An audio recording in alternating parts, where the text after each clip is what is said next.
नमस्कार, देख रहे हैं आप इंडिया न्यूज मध्य प्रदेश छत्तीसगढ़ में आपके साथ तरन्नुम जहां शेख। बुलेटिन की शुरुआत करते हैं। मध्य प्रदेश में निकाय पंचायत चुनाव में बागी दोनों ही पार्टियों का खेल बिगाड़ने में लगे हुए हैं।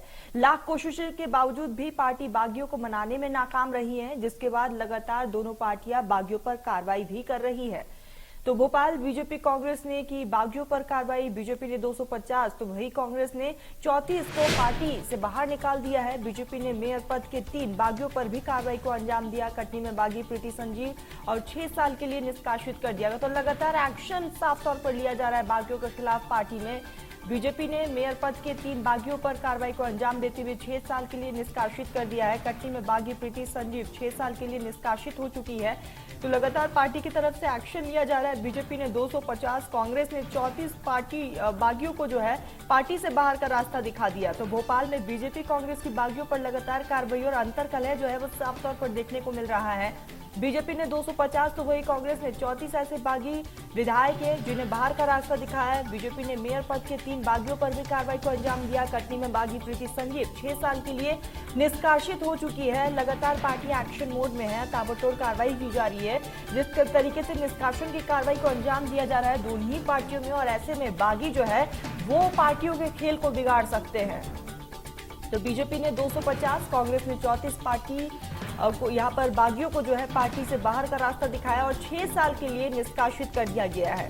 कटनी में बागी प्रीति संजीव 6 साल के लिए निष्कासित हो चुकी है, यानी कि 6 साल तक अब पार्टी की सदस्यता नहीं ले सकेंगी। बीजेपी ने 250 तो कांग्रेस ने 34 बागियों को बाहर का रास्ता दिखाया है। और ये जो बागी है वो कहीं ना कहीं खेल बिगाड़ सकते हैं, गणित जो है वो साफ तौर पर बिगाड़ सकते हैं। तो पार्टी जिस तरीके से निष्कासन की कार्रवाई को अंजाम दे रही है, दोनों ही पार्टियों में कार्रवाई को अंजाम दिया जा रहा है, चाहे बीजेपी हो या कांग्रेस। बीजेपी की बात कर ली जाए तो अब तक 250 विधायकों पर कार्रवाई की गई है, बागी विधायकों पर, और इसी के साथ 34 कांग्रेस की तरफ से बागियों पर कार्रवाई की गई है और साफ तौर पर बाहर का रास्ता दिखाया गया है। ये लंबी फहरिस्त भी जारी की गई है। ये तमाम वो लिस्ट है जिसमें बागियों के नाम है।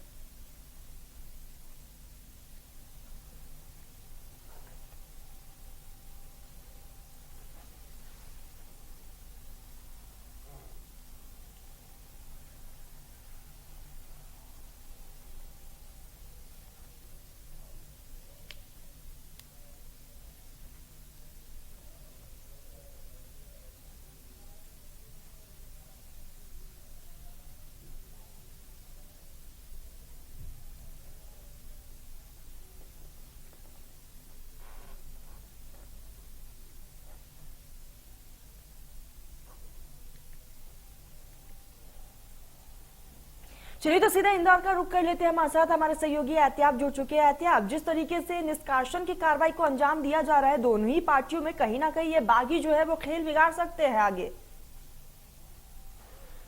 निश्चित है तरन्नुम, जहां तक इस चुनावी इक्वेशन की बात की जाती है तो ये माना जा सकता है कि जो भी बागी हैं, चाहे वो भारतीय जनता पार्टी की तरफ से बागी नेता या कैंडिडेट्स रहे हों या कांग्रेस की ओर से, कहीं ना कहीं ये जो बगावत है उनकी पार्टियों के लिए कहीं ना कहीं सरदर्द बनती हुई नजर आ रही है। जाहिर सी बात है, चुनावी इक्वेशन के अंदर मतों में कहीं ना कहीं फेरबदल होता है। भारतीय जनता पार्टी ने सीधे तौर के ऊपर, अगर मैं कल की बात करूं तो कल भारतीय जनता पार्टी के प्रदेश अध्यक्ष वी डी शर्मा ने इंदौर के 22 भारतीय जनता पार्टी के कार्यकर्ताओं और नेताओं को बाहर का रास्ता दिखाया, 6 साल के लिए निष्कासन किया है, जिसमें 3 पूर्व पार्षद हैं, कई सारे निगम मंडलों के अंदर रहने वाले कार्यकर्ता रहे, नेता रहे। तो ये 22 लोगों की लिस्ट आई। इसके पहले की अगर बात करता हूं तो 8 पहले भी निष्कासित किए गए थे।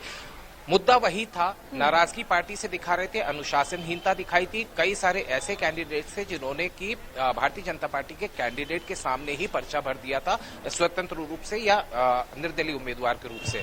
भारतीय जनता पार्टी ने साफ तौर के ऊपर ये कहा है कि पार्टी जो है वो अनुशासन पे चलती है, अनुशासन ही उनका सबसे मूल मंत्र है, जिसके चलते इन 30 के 30 लोगों को पार्टी से बाहर का रास्ता दिखा दिया गया है। तो वहीं अगर कांग्रेस की बात करता हूं तो थोड़ा सा आश्चर्य जरूर होता है, क्योंकि सबसे पहला सवाल यही खड़ा होता है कि कांग्रेस में यह कहा जाता है कि एक प्लेटफॉर्म के ऊपर कांग्रेस कभी नजर नहीं आती। हालांकि इंदौर में बागी काफी सारे कांग्रेस के रहे हैं, लेकिन अब तक निष्कासन की कोई कार्रवाई नहीं देखने को मिल रही है। हालांकि कांग्रेस में भी ये कहा जाए तो दो ऐसे बड़े नाम इंदौर के रहे हैं जो कि कांग्रेस छोड़कर बीजेपी में शामिल हुए। शंकर यादव जो कि पहले बीजेपी में हुआ करते थे, पूर्व सभापति थे, उन्होंने तत्कालीन मुख्यमंत्री कमलनाथ की जब सरकार आई थी 2020 में, उस वक्त वो कांग्रेस में शामिल हो गए थे। अब वो दोबारा मुख्यमंत्री शिवराज सिंह चौहान जब यहां पहुंचे थे इंदौर में, तो उन्होंने दोबारा ये कह सकते हैं कि भारतीय जनता पार्टी में घर वापसी की है। तो वहीं शर्मिला धौलपुरे जो कि इंदौर की एक बड़ी नेत्री मानी जाती थी, उन्होंने भी कांग्रेस का दामन छोड़ के बीजेपी का साथ पकड़ लिया है। तो जाहिर सी बात है, इस तरह की जो ये कहा जाए कि एहतियात जिस तरीके से कई दिग्गज जो है तमाम बागियों को मनाने की कवायद भी करते हुए नजर आए, क्योंकि मान मनोबल का दौर भी हमने देखा। एब्सोल्युटली। देखिए, जब भी किसी भी पार्टी के अंदर कोई ये कहा जाए कि कोई नेता नाराज हो जाता है या कोई कैंडिडेट नाराज हो जाता है, टिकट का बात हो या किसी और बात को लेकर, लगातार कवायद चलती है, बैठकों के दौर चलते हैं, मनाने की कोशिश की जाती है। लेकिन भारतीय जनता पार्टी में जिस तरीके से मनाने की एक दौर जब खत्म हुआ, जब मनाने की पूरी बातें हो चुकी थी, उसके बाद में हमने देखा कि एक बड़ा एक्शन भारतीय जनता पार्टी की तरफ से लिया गया कि एक साथ 22 लोगों की इंदौर की लिस्ट सामने आती है, जिसमें 6 साल के लिए प्राथमिक सदस्यता से बाहर कर दिया गया है। तो निश्चित रूप से ये कहा जाए कि चुनावी समीकरण जो है वो कहीं ना कहीं नेताओं के इक्वेशन के ऊपर भी डिपेंड करते हैं, और जब पार्टी बिल्कुल एहतियात यहाँ पर इक्वेशन साफ तौर पर बिगाड़ सकते हैं बागी। आप बने रहिएगा। इसी बीच हमारे साथ मनोज जुड़ रहे हैं विदिशा से। मनोज, साफ तौर पर निष्कासन की कार्रवाई को अंजाम दिया जा रहा है, क्या अपडेट है आपके पास, और किस तरीके से ये इक्वेशन को बिगाड़ सकते हैं बागी नेता? जी बिल्कुल, विदिशा में कार्रवाई हुई है। भाजपा के प्रदेश अध्यक्ष विष्णुदत्त शर्मा ने विदिशा के 20, गंजवासुदा के 17 एवं कुरवाई नगर परिषद में खड़े हुए 4 बागी उम्मीदवारों को पार्टी से 6 वर्ष के लिए निष्कासित कर दिया है। जो भाजपा के महामंत्री हैं, उनके द्वारा ये पत्र जारी करके सूचना दी गई है, जिनमें प्रमुख रूप से विदिशा में हैं पूर्व जनपद अध्यक्ष हैं, वो उनको निष्कासित किया गया, उनकी पत्नी को निष्कासित किया गया, छत्रपाल रागनी शर्मा उनका नाम है। गंजवासुदा में संदीप ठाकुर हैं, वजनदार नेता हैं भाजपा के, इन्हें टिकट नहीं दिया गया था, ये बागी के रूप में चुनाव लड़ रहे हैं। और निश्चित तौर पर भाजपा के जो अधिकृत उम्मीदवार हैं उनको नुकसान उठाना पड़ेगा। दमदार नेता हैं ये भाजपा के, और ये वार्डों में मैंने जानकारी ली तो काफी आगे चल रहे हैं भाजपा प्रत्याशियों से। जी सर, बिल्कुल मनोज, और लगातार आप भी ग्राउंड जीरो से हमें रिपोर्ट दे रहे हैं, लगातार जनता की नब्जों को भी टटोल रहे हैं। किस तरह के यहाँ पर परिणाम में बदलाव जो है वो देखने को मिल सकते हैं?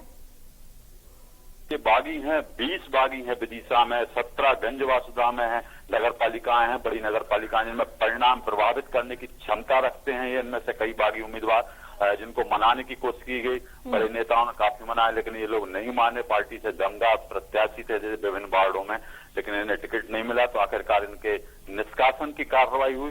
कहीं न कहीं ये भाजपा के लिए भी एक बड़ी चुनौती है, इनके उम्मीदवारों के लिए भी चुनौती है। निश्चित तौर पर यह परिणाम बिगाड़ेंगे। हालांकि भाजपा के जो हमारे नेता हैं, भाजपा के जिलाध्यक्ष, उनसे बात उनका कहना था कि कोई बागी नहीं है, लेकिन जब बिल्कुल मनोज, दोनों ही पार्टियों के लिए बहुत बड़ी चुनौती है। मनोज, तमाम जानकारी के लिए आपका बहुत बहुत शुक्रिया। आप हमारे साथ लगातार बने हमारे सहयोगी। आप जिस तरीके से बीजेपी की अगर बात कर ली जाए तो 250 बागियों को बाहर का रास्ता दिखाया गया, दूसरी तरफ कांग्रेस में 34 विधायकों को बाहर का रास्ता दिखाया गया। लेकिन आपको जिस तरीके से आप अगर कांग्रेस की बात की जाए तो कांग्रेस एक तरफ अपने संगठन को लगातार मजबूत करी है, तो दोनों ही पार्टियों के लिए कितनी बड़ी चुनौती है ये? देखिए, निश्चित ही तरन्नुम, हर हाल के अंदर किसी भी पार्टी का कोई नेता यदि बागी होता है तो निश्चित रूप से उस पार्टी के लिए एक चुनौती होती है। लेकिन किसी के निष्कासन की कार्यवाही जब की जाती है तो डेफिनेटली अगर हम चुनाव की इक्वेशन पर बात करते हैं तो डेफिनेटली ये कहा जाए कि उस संबंधित पार्टी में एक डेंट जो मतों का हो सकता है वो कहीं ना कहीं नजर आने लगता है। दूसरा ये होता है कि जो पार्टी का जो विश्वास जनता के बीच में रहता है वो कहीं ना कहीं डावाडोल होता हुआ नजर आता है। लेकिन इसमें एक इंपॉर्टेंट फैक्टर सामने आता है एक्सपेक्टेशन, देखिए कोई भी व्यक्ति बागी क्यों होता है, खुद के अपने एक्सपेक्टेशन या उनके समर्थकों के एक्सपेक्टेशन पूरे नहीं होते हैं, जिसके चलते वो पार्टी के साथ में ये कहा जाए कि पार्टी का दामन छोड़ने का फैसला तक कर लेता है। ऐसे में भारतीय जनता पार्टी की अगर मैं बात करता हूं तो let us be very clear, Bharatiya Janata party ने बहुत साफ तौर के ऊपर संगठन में ये कहा हुआ है या संगठन की तरफ से ये निर्देश सीधे होते हैं कि किसी भी तरह की अनुशासनहीनता नहीं मानी जाएगी। कांग्रेस की बात की जाती है तो कांग्रेस काफी समय से इस मामले को स्ट्रगल कर रही थी, क्योंकि कांग्रेस के काफी सारे बड़े नाम हमने देखे हैं कि जो भारतीय जनता पार्टी में चले गए। ये मध्य प्रदेश कांग्रेस की बात करते हैं तो ये कहा जाता था कि मध्य प्रदेश कांग्रेस किसी एक प्लेटफॉर्म पे या एक छत के नीचे नजर नहीं आती, अलग अलग गुटों में बटी हुई कांग्रेस नजर आती है। इस बार यदि हम ग्राफ देख रहे हैं तो आप देखिएगा equation is something somewhat different. BJP के निष्कासन की कार्रवाइयां कुछ ज्यादा दिख रही हैं, कुछ और कांग्रेस की कार्रवाई की जो फहरिस्त है वो छोटी नजर आ रही है। सवाल इस बात का नहीं, क्योंकि दोनों का निष्कासन की जो प्रक्रिया है वो कहीं ना कहीं उनका इक्वेशन बहुत अलग होते हैं। मैं फिर उसी बात पे आऊंगा, बीजेपी अनुशासन को सर्वोपरि कहती है और उसके बाद में निष्कासन की कार्रवाई की जाती है। कांग्रेस की तरफ से जब बहुत मानवल की बात हो जाती है, उसके बाद में अगर नहीं काम चलता है तो निष्कासन की बात होती है। जाहिर सी बात है दोनों ही पार्टियों की अपनी अपनी पॉलिसीज हैं, बट आपका जो सवाल था तरन्नुम, तब सवाल वहीं इंटैक्ट हो जाता है कि चाहे किसी भी पार्टी से कोई भी नेता किधर भी जाता है या निष्कासित होता है तो डेफिनेटली उस नेता की जो ये कहा जाए कि उस पार्टी के ऑपोजिट में कहीं ना कहीं डेंट वाली जो सिचुएशन होती है वो करने की सिचुएशन होती है। और ऐसे में दोनों ही संगठन, चाहे कांग्रेस के संगठन की बात करें या बीजेपी के संगठन की बात करें, तो दोनों ही डैमेज कंट्रोल का कहीं ना कहीं रास्ता तैयार करते हुए नजर आते हैं। जी बिल्कुल एहतियाब और साफ तौर पर अंतर कह रहे भी कह सकते हैं कि हम देखने को मिल रहा है। एहतियाब तमाम जानकारी के लिए आपका बहुत बहुत शुक्रिया, आप हमारे साथ जुड़े। मध्य प्रदेश, छत्तीसगढ़ की हर खबर सीधे आपके मोबाइल फोन पर। अभी सब्सक्राइब करें हमारा चैनल और पाएं पल पल की खबर।